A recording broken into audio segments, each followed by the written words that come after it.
Hey guys, this will be video 4 for the early 50s Goldtop Les Paul replica, and using Stuart McDonald templates, which I'm going to show you a pretty cool trick about how you can use the templates to glue the little, I don't know what they call the extra fillet there on. Uh, and what I'm going to do, first, I'm going to come right out of the gate, I'm going to mix some epoxy and be letting it dry because I want you to kind of see my reasoning behind why there are certain times when I use tight bond, like for instance this center line, and then why I would prefer to use epoxy. So, and then I've got a ton of stuff I want to cover, so let me just come right out of the gate and show you how I would go about. If I'm going to glue these two little, I'm going to call them ears. If I'm going to glue these two little ears on here, I don't want to guess at the square area that I'm gluing up. So I'll take a piece of paper, and this is like 67, 80-pound paper, print paper, real heavy. I'll take the square area and then I'll pencil off the area that I'm working with. That way, I guarantee I don't um, either mix too little and then I'm scrounging trying to get the job done, or I don't mix too much and waste it because I paid $50 for these two containers of epoxy right here. This is West System, System 3 T88. And most of you guys that have been following my videos have heard me talk about this stuff, and it's pretty incredible. I'm gonna do about 1.5 runs right there, and then I don't have a problem having a little bit too much, but I don't want to waste it. There's no sense in you know just being wasteful.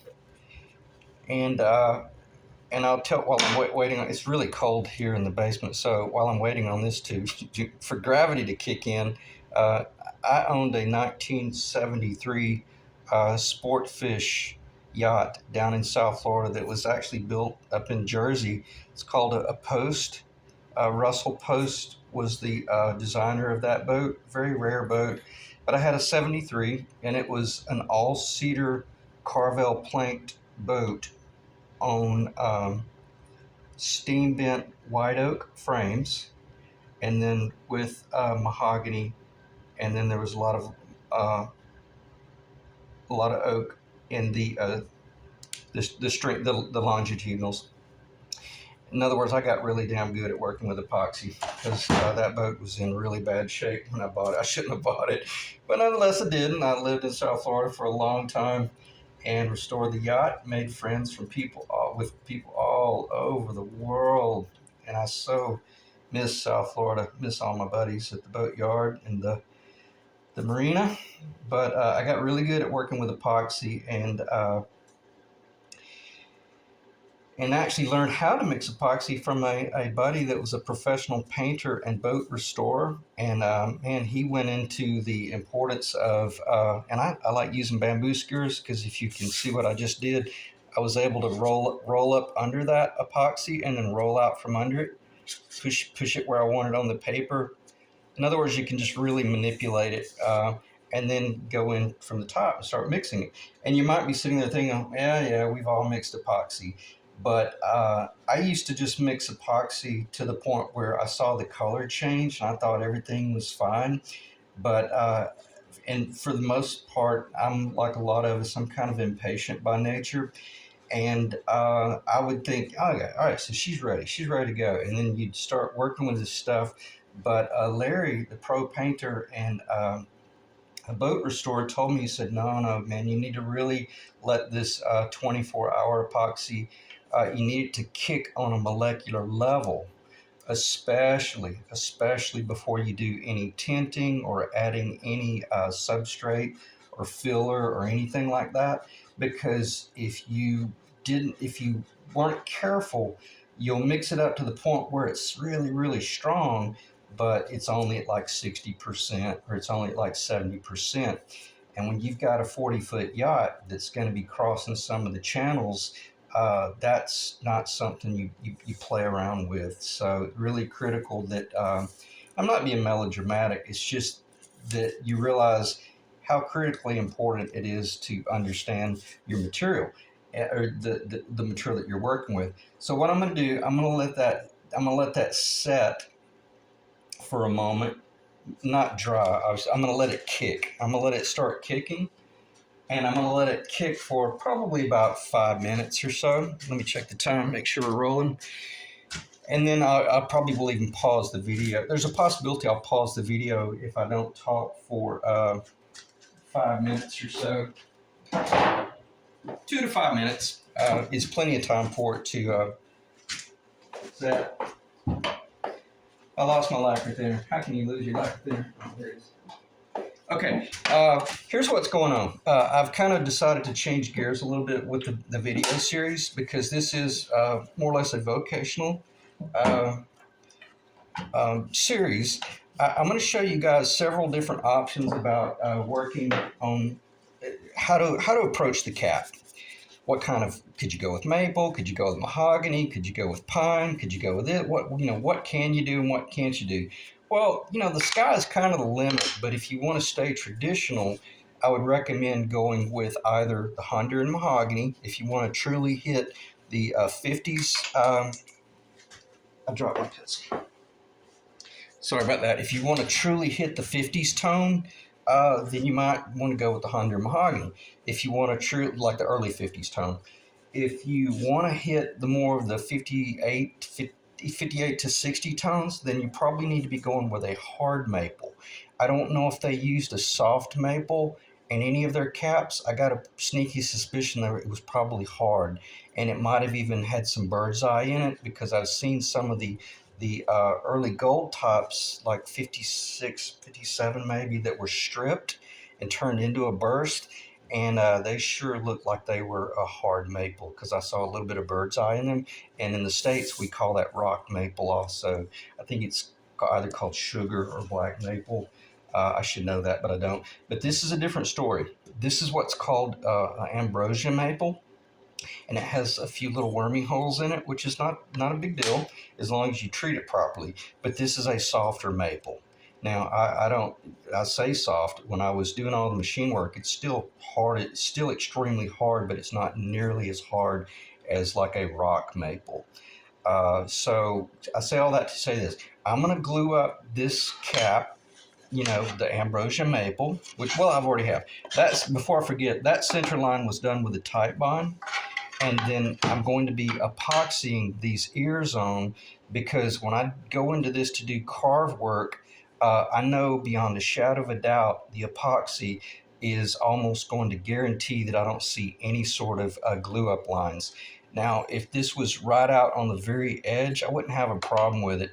But even if this center glue line showed a little bit, if anything, that would kind of, meaning through the gold or through the black, if you were painting it like a black beauty, if anything, that would kind of give it some character because you would see the fact that it's a center line glued up body. Now, a lot of you purist builders out there might be thinking, yeah, a really good woodworker, your glue lines are not going to show, and I agree. But all I'm saying is sometimes if you paint a guitar like jet black, sometimes those sins will reveal themselves, and I don't want that. I don't want those sins right there revealing themselves at all, because that'll show that you're ended up with closer to like a it's not a 4-piece top, it's still a 2-piece top with ears. But, and where did I get this from? Robert Benedetto, watching the vocational series, and not just watching the vocational series where he was talking about how to stretch your lumber. Where does that come from? Well, it comes from right here. Okay, so when you're sitting there, and I'm looking at some bird's eye maple right now that's online from a guy that I buy from, it's almost $90 for a 36-inch long board. You betcha, you know what? I'm going to be really careful about what I'm working with, and if there's things I can do, then I'm going to do it. And it's funny because it was really cool when I was studying the Benedetto vocational series. I was living up in Franklin, Tennessee when I first started getting serious about guitar building, but and I would always go up to like Gruen, and the Carter was not even around just then, but I'd drop in Gruen about once every 2 months or so and just kind of see the guitars that would come in. And I'll be, if I walked through the front door one day and there was a Robert Benedetto jazz guitar, 17-inch jazz guitar hanging on the wall. And it was really funny, but I did play it, and I looked down, and it was so cool. This lower bout right here, you could see where Benedetto had picked up a piece of maple from probably a different top, glued it up. And I mean, it was like night and day. And I'm sitting there holding a $12,000 jazz guitar that was so cool. I could see where he glued up a different board, or either it might have been from this billet, but when you flip it over, they have a tendency, the color may have changed. So if you're doing visual, be very careful about this type stuff here, where if you cut that out and then flip it over, you might get a total, well, let me back up. If it has figure, I'll guarantee you're gonna see the glue line. But when we're doing a paint grade guitar, it's not that big of a deal. Now, is this going to be Eric's top? No, because I still hadn't talked to Eric yet about what we're going to do, whether it's going to be mahogany, or are we going to go with possibly the bird's eye maple and have a real pure, in other words, the bird's eye maple would be a pinnacle tone for that Honduran mahogany. This would be the second. No, this would probably be the third choice. The second choice would be the Honduran from the rough out, and I'll cover that stuff in another video. But for the most part, I just wanted to do this video to show you how, I'm not going to say on the cheap, but on the affordable, you could build a maple capped, 50s guitar. And this is a 1/2 inch thick, so that's 1 7/8. So that puts us at 2 3/8 of an inch center. So that's what I meant by in the last video. If you order your material pre-machined, well, just make certain that you're in target. And if your in target is 2 7/16 rather than 2 3/8, well, then you're not going to achieve that with a 1 7/8 inch lower and a 1/2 inch top. Okay, and I don't mean to throw numbers at you really fast there, but in other words, that 1/16 of an inch is bar none critical when it comes to really defining what this guitar is. And if you miss it, you'll miss it. And when you see it, you better believe it. You will see it. So I'm working in very tight perimeters right here, and just want to clarify to you that you can do that. I kind of call it cowboying it, but you can cowboy your way to the finish line as long as you really know what you're doing. So, all right, check the time. 12:41. I got my space heater on the floor because, man, it has been really, really cold in Alabama lately. So, anyway, it's getting a little bit better. So, let's talk about how I go about taking a 30. I bought a 1/2 inch thick board. It was pre-machined, surfaced on two sides. Then I cleaned up the edges, and then it's not book matched. It's just a 36-inch long board that was roughly a 1/2 inch by 6 inches. Cleaned up the center line, and here's a little trivia. Here's a little trick for you. My theory is this. Okay, first off, maple is really hard anyway, and I did it on that guitar as well, which is a visual guitar. But what you can do, and I'm not going to waste any time with this, but I have a tendency to rough out this piece very close to the finished guitar because I want some sort of reference point from which I can machine this top. And this is pretty darn close to the actual finished guitar right here. And I will then about 1/8 of an inch, all the way, it's about 1/8 of an inch bigger than the actual finished guitar. I don't want a mass of waste because there may be something going on that I can't see. I want to cut it out so that I can monitor my job as I'm working. So where I'm going with this, I take this piece when it is S4S, and I know I'm going to get a pickup right here, correct? That pickup's going to stop. Oh, here we go. That pickup's going to be roughly right in there, okay? So that's all going to get cut out. There's no reason for this glue line to be precise and beautiful and perfect up here. To hell with it. I don't even want a glue line, and I'm going to be cheap, and I'm going to save my tight behind. So what do? I step over to this board right here, and I run it down the table saw, and I relieve that. And also, what does it do? Because this lower is S4S, I always know exactly where my center line is. My center line is actually physically and visually clarified. I'm not looking at a piece of maple that's all quarter sewn and then glued up and trying to find the center line, because I'm not going to be arrogant, but I'm so good at gluing up lumber when I want to be that I can't find this. Sometimes I can't find the glue line. And I know a lot of you guys out there that have done this, especially if you're working with quarter sawn that's real tight annular rings, you'll lose the glue line and you can't even find the center. And you're literally looking at a board going, well, I think that's the center, and maybe it is, maybe it isn't. This one's pretty obvious because the way it comes in. But when you step it like that, man, you know for certain. And then back here, it's fairly obvious. And if you wanted to, you could have offset these so that it's always defined, so that when you glue this on your top, you know that you didn't get anything crazy at all. Okay, or when you prepare to start going in that direction. All right, so I spent a little bit more time with that than I kind of wanted to, but let me just not be defeating here. Let me just move forward. Okay, that's going to be the treble side, and I mark it with a T. And I'm always working with these. I'll put a T on here and a circle and an arrow, because when you're holding two boards that look very similar, it's pretty easy to get confused. And next thing you know, you've glued them up wrong. So let me check the time again. 16, 17 minutes. I don't trust my phone is the reason I'm sounding kind of anxious here, and I just want to rocket through this as quick as possible.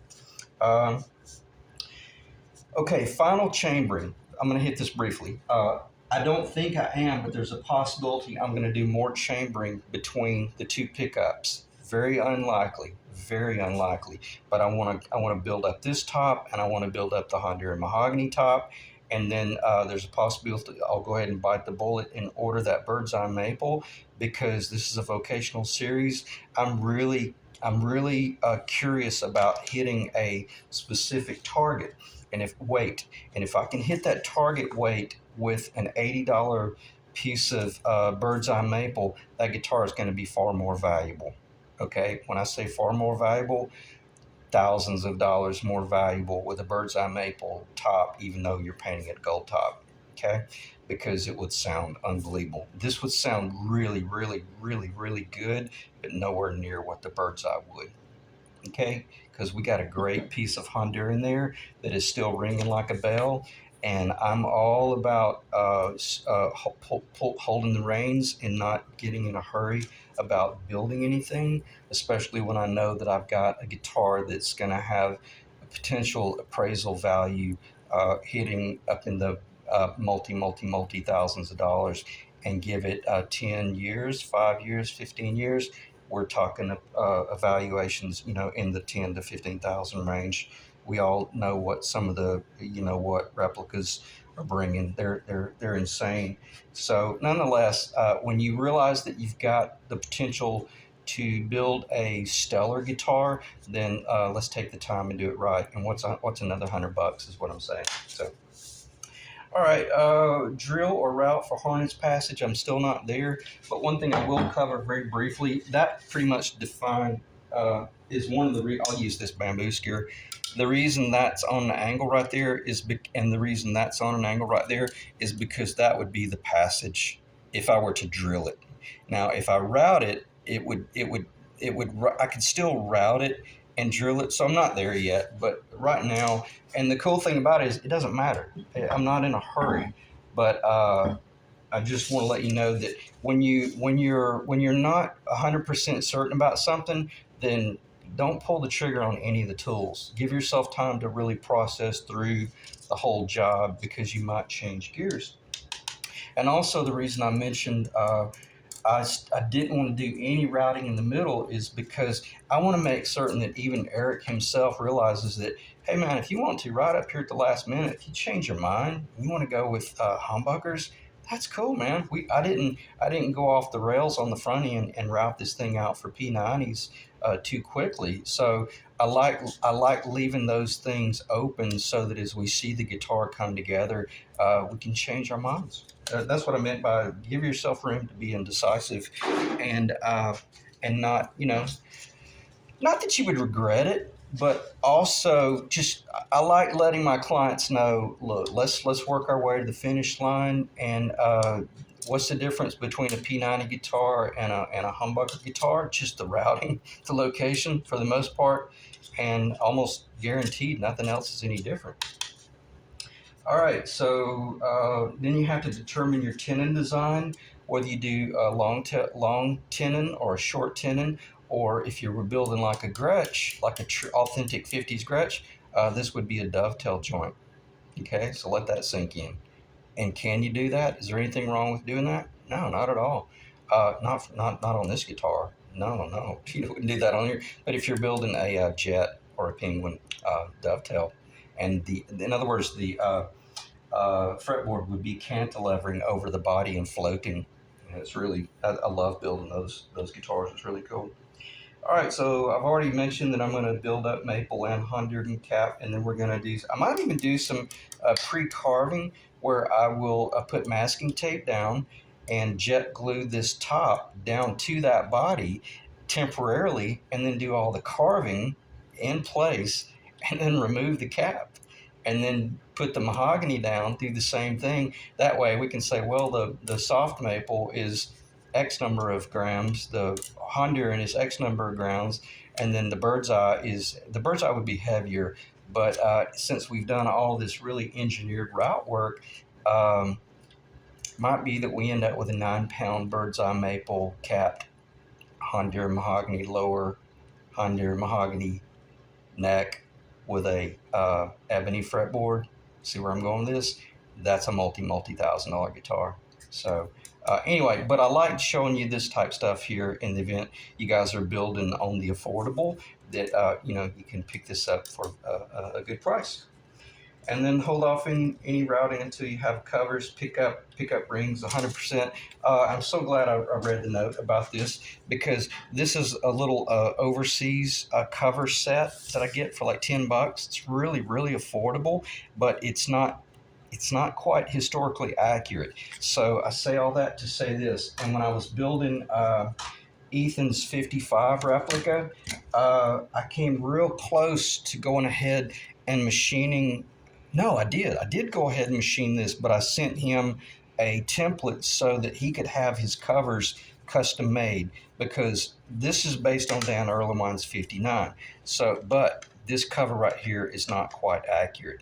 So I've got to make a decision, and I'll leave it up to Eric as well. Eric may realize that, well, yeah, man, I'll just go ahead and have you build the custom covers as well. And we haven't crossed that bridge yet. But all I'm saying is be real careful that you don't get overzealous and just throw this up on the back of your body and route that out. And then it's your personal guitar, and now you're doing a search trying to find a control cavity that will fit, when you could have just taken a mechanical pencil and you could have drawn this one, and you would have been within a 1/16 of an inch, okay, and saved $100 or $50 or whatever. So, and hence the reason that that's still flat, okay.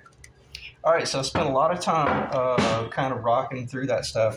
I'm going to pause briefly, and I hope that epoxy's still wet. Let's see just how forgiving this epoxy is. Yeah, the cool thing about this epoxy, look at that. That's amazing. I've been running my mouth for 15 minutes, and that's why I love working with a 24-hour epoxy. Got all the time in the world, and if I didn't clarify my reasoning, I hope it's still recording.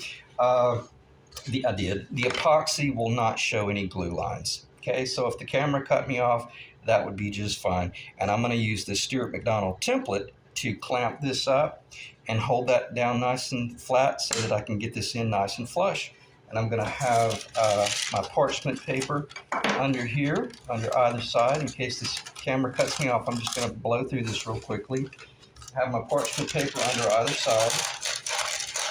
And then I'm just going to clamp it up and glue it up. So let me pause briefly, get myself under control, get the table cleaned off, then I'll come back and we'll glue these little ears on.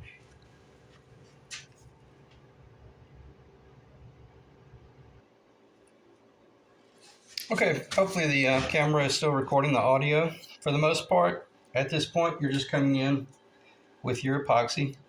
I've already done this. I've already done the complete job. I could have already put it together. But you're just making certain that you don't overdo it, but really press the epoxy down in the grain. You don't want too much. You don't need much at all. And the cool thing about this parchment, I put a little bit more on here just to be safe. I would rather have a little bit too much than not enough because, just mechanical common sense. And then we all know how to do this if it is, let me get this off the table. So if that'll show you about your square footage, see how little was left over. If this were tight bond, you would need to work much quicker. And we're all pretty good with tight bond. And the process is almost identical. But I love working with the epoxy in certain areas like this because I get a phenomenal glue join, and then also visually, meaning I get a phenomenal structural glue join, and then also once I sand into that, I know for a fact it's not going to show. Okay, and the cool thing about the epoxy, I joke about I could go make a pot of coffee. I really could. I got another probably 10 to 15 minutes of work time here, and this is, you see, I got this clamped down to my little Stuart McDonald template. And that guarantees that I'm maintaining a flat surface on the back and I'm not having to freak out and monitor what's going on the top because, after you rough this out, you might have done a little bit of sanding, and then you just want to make certain that the bottom is nice and flat because this is all going to get carved away. And the cool thing about that, truth be known, I could just, if I had some clothespins, man, I could put some clothespins right there.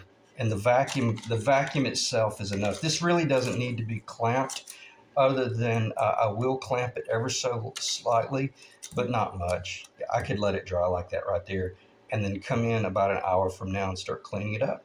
So I love working with a 24-hour epoxy, but for the most part, tight bond is incredible as long as you can get really good clamping force, and you know that you're perfectly lined up. Because the thing about the epoxy, if I made a mistake right now, I could break that loose and make some changes, and then I've got another 15-20 minutes. I could just stick it right back together and it'll be just as good. Can't do that with tight bond. Once you pull it apart and you try to put it back together, you'll end up with a rubber gasket. All right, so there was a ton of information, and I hope it recorded all of it. I doubt it because my phone typically doesn't record this long.